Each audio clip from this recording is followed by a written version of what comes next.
Hello and welcome back to the channel. Welcome back to the RDA. This is your Manchester United versus Nottingham Forest match reaction. And yes, I know I didn't do a preview and all of that, but I had no power. I had no power over the last day, so I apologize for that. It was out of my control. But yeah, let's get straight into the game. Do smash like on the video to subscribe if you are new. From a manager's perspective, it's job done. It's honestly on paper, it's a flawless job done. Let's go into the second leg. It's like I said, I fully expect this game to be done, dusted, this whole entire leg to be done, dusted, and we should be in the final. We should be in the final. I would have said on the match preview, this was a big deal because Manchester United, no matter what you think of the Carabao Cup or the FA Cup or any other freaking plastic tin cup trophy, that competition we can win, we need to win it. We need to win it because the amount of confidence it'll give some of these players and give them a taste of what winning is actually like, and it'd be nice for the fans. I mean, you telling me you as a fan base, as a Manchester United fan, don't want to see your team lift the trophy in it, no matter what it is? I think you'd be lying to yourself because it's a great feeling, and I think we've forgotten how those type of things feel at Manchester United. So I want Eric Ten Hag to go to the final of the Carabao Cup, and I want him to win it. I want this team to win a trophy. It'll be such a fantastic story for Ten Hag. Ten Hag, first season he won the Carabao Cup. Fantastic. That's how you start your reign as a manager for Manchester United. Win a competition, win a trophy. And from my point of view, happy days. Yes, it wasn't the most exciting game. It wasn't really necessarily the most boring game either. It was just a job done on paper. Let's go to the final. And I think these players, they'll feed from this. They'll get confidence from this. You know, they'll want to go into that final and get the job done. Finally push over the edge of the bottleness, the bottle jobs. How many times have we bottled it in the past? And I hope it doesn't happen this time again. But we shall see. For me, it is job done. But other than that, in terms of the game, I think from Ten Hag, it's perspective, you would be happy from it. From a fan's perspective, it looked a little bit shaky in the start. I'm not gonna lie to you. We were dominant for about 10 minutes. Then it was a little bit 50-50. The game was getting a little bit stretched. We took control again afterwards, and yeah, once the goals came in, it was basically just game management, control it from there, and good performance nonetheless.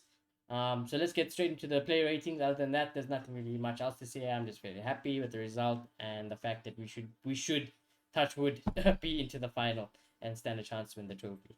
But Dav there did he have anything to do? Not really. That goal that we considered was offside as well. So other than that, his distribution was okay. I give David I give him a six. I guess I can't really think of anything else really. Aaron, I'd probably give Aaron a six as well. You know, we kept a clean sheet, but he's a little bit shaky still at times. Um, he looked a little bit tired, maybe a little bit. Going forward, didn't really notice him that much. Defensively, he was okay. So yeah, just a six. Lindelof. Now, controversial opinion, right? Controversial opinion. People will say, "Oh, fair play to Lindelof. Played the offside trap perfectly," and you know that's why the goal was ruled out. I'd say, the fact that because maybe Lindelof is a little bit slower, so he couldn't run back quickly, is the reason he was actually offside. The Forest player was actually offside. So I think, if anything, his lack of pace was the reason we didn't concede this. So I just give him a six. I'm in a nice mood. He didn't play very well. He didn't play badly. Just average, and it's not really a bad thing. Martinez, I think he was definitely good. He's just so assured at the back, and he just yeah. Whenever he's on the ball, whenever the ball comes to him in a defensive transition, he's on it. It's like okay, the ball is in Martinez's area. He will deal with it. I don't ever feel worried about it. So give him a seven. Happy days. Malasia, he looked a little bit lively today. I don't know if it was just me, but on the ball, he looked like he was very energetic. And yes, he's a little bit rested, I suppose, so you can give a little bit more energy. But ultimately, I'm quite satisfied with that performance. I don't know if it's a seven-worthy performance, but I'll give him a six. Not too much trouble, and kept the clean sheet ultimately. So yeah, it should be fine. It's not really a bad thing to get a six in a type of game like this. So happy days. Casemiro, you can see the difference already at the midfield. Just passed it. It's like even if Casemiro doesn't do anything significant, it's like we were just winning the midfield battle, just with his presence there alone. So fantastic player. But even then, on the ball, he was very good. He did start one of the watch goals. Did he start? I can't remember. I think it was the second. Was it the second goal?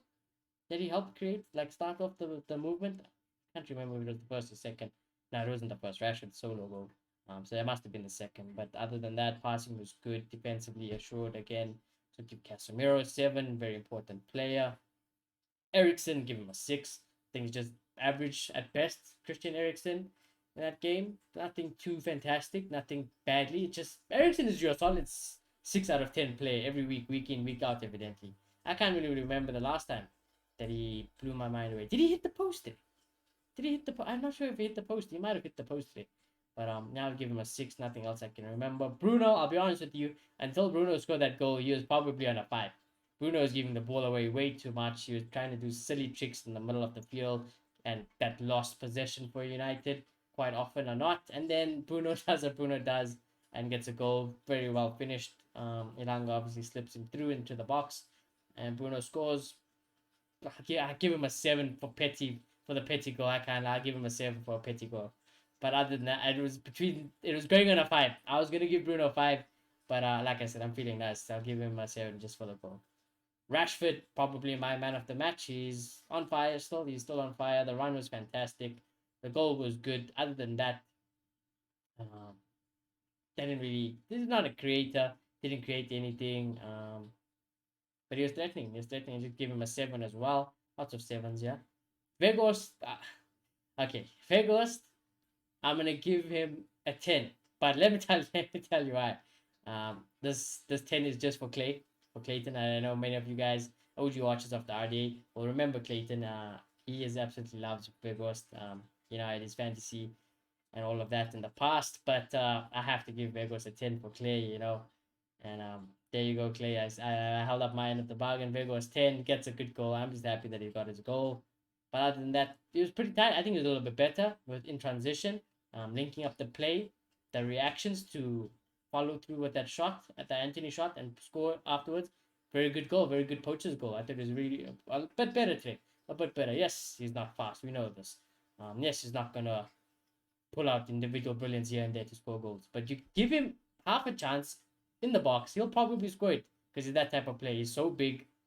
He can be so threatening. You can't just give him a chance like that because he'll do what he did today. So I'll give him a 10, a Clay 10. Realistically, I'd give him a 7 as well. Anthony, Anthony is such a difficult one. It's a very difficult one, Anthony.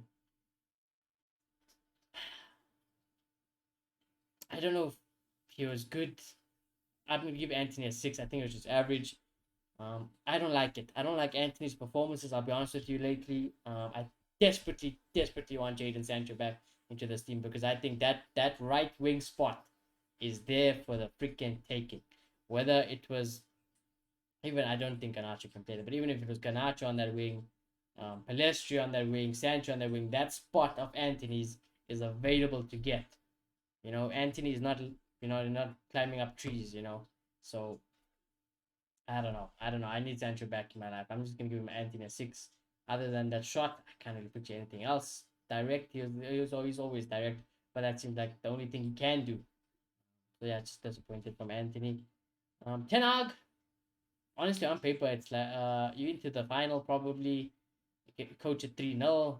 It's probably a 10 on paper, but realistically, we'll set the standards high for Manchester United managers. So I'll give him 8. I'll give it Ten Hag an 8. Game plan was fantastic. Scoreline was good. Subs were good. We've seen Palestri, we've seen Garnacho. Rashford got a rest. Eriksen got rest. Ilanga comes on, he gets a assist as well. That's another substitution for Ten Hag. And we win the game 3-0 into the final probably, and happy days. So yeah, give him an 8. 8 out of 10. We win the final 100%, getting 10 out of 10. I don't care how you win that final 10 out. You can, it could be off the hair's face onto your bald head into the goal. I'll be like, fair enough, 10 out of 10, masterclass. Don't care. I just want to win the final desperately. But yeah, other than that, you guys let me know your man of the match, your not score predictions, player ratings, and I shall see you all very soon. Goodbye.